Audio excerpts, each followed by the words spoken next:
بسم الله الرحمن الرحيم.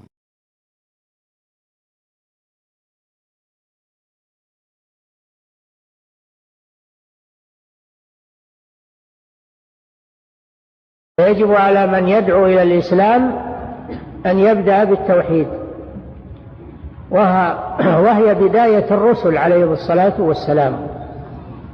وكل الرسل من أولهم إلى آخرهم يبدأون دعوتهم بالدعوة إلى التوحيد، لأن التوحيد هو الأساس الذي يبنى عليه الدين.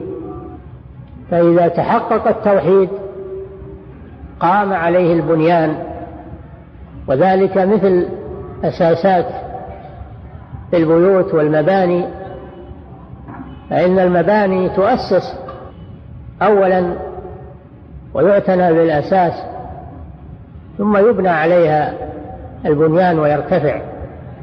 فلا يقوم بنيان بدون أساس قوي يرتكز عليه ويقوم عليه.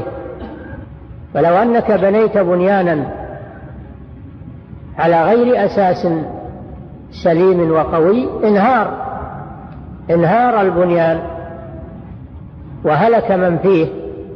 فكذلك الدين إذا لم يبنى على عقيدة صحيحة فإنه يكون دينا لا ينفع صاحبه ولا يفيده شيئا، مهما أتعب نفسه فيه فإنه لا ينفعه، لأنه لم يبنى على أساس صحيح وهو التوحيد. فلذلك الرسل عليهم الصلاة والسلام أول ما يدعون الأمم إلى التوحيد قبل أن يدعوهم إلى الصلاة والزكاة والصيام، وقبل أن ينهوهم عن الزنا والسرقة وشرب الخمر والذنوب، يبدأون بالأساس الذي هو التوحيد.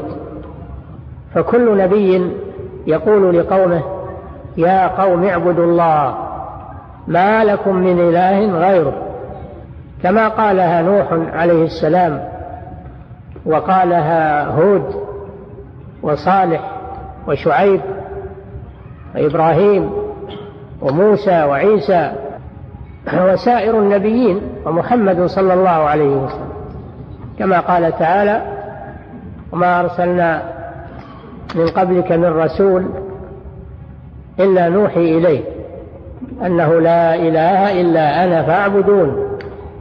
لا إله إلا أنا فاعبدون، هذا هو التوحيد. فكل رسول يبدأ دعوته بهذا الأصل، فيأمرون بلا إله إلا الله وإفراد الله بالعبادة، ثم بعد ذلك يأمرون ببقية الشرائع. ما لم يستجيبوا للتوحيد فإنهم لا يأمرونهم بشيء، فإن استجابوا للتوحيد أمروهم ونهوهم ووجهوهم وبلغوهم الشرائع. إذا تحقق هذا الأساس، ونبينا محمد صلى الله عليه وسلم ما بعثه الله في مكة أول ما بدأ به الدعوة إلى التوحيد والنهي عن عبادة الأصنام وعبادة غير الله. وكان يقول لهم: يا قوم قولوا لا إله إلا الله تفلحوا، فيدعوهم إلى التوحيد وإفراد الله بالعبادة. فمنهم من استجاب وهم القلة، ومنهم من أبى وعاند وهم الكثرة. ومكث صلى الله عليه وسلم في مكة بعد البعثة 13 سنة يدعو الناس إلى التوحيد، إلى عبادة الله وترك عبادة ما سواه من الأصنام والأشجار والأحجار وسائر المخلوقات، فيأمرهم بما أمرهم الله به وهو التوحيد، وينهاهم عما نهاهم عنه وهو الشرك، كما قال تعالى: ولقد بعثنا في كل أمة رسولا أن يعبدوا الله واجتنبوا الطاغوت.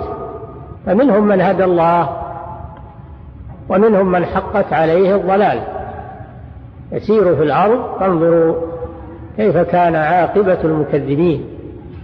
فلما أصر المشركون على الشرك وقالوا أجعل الآلهة إلها واحدا، أجعل أي محمد صلى الله عليه وسلم لما قال لهم قولوا لا إله إلا الله قالوا أجعل الآلهة إلها واحدا إن هذا لشيء عجاب، ما سمعنا بهذا في الملة الآخرة إن هذا إلا اختلاق أي كذب.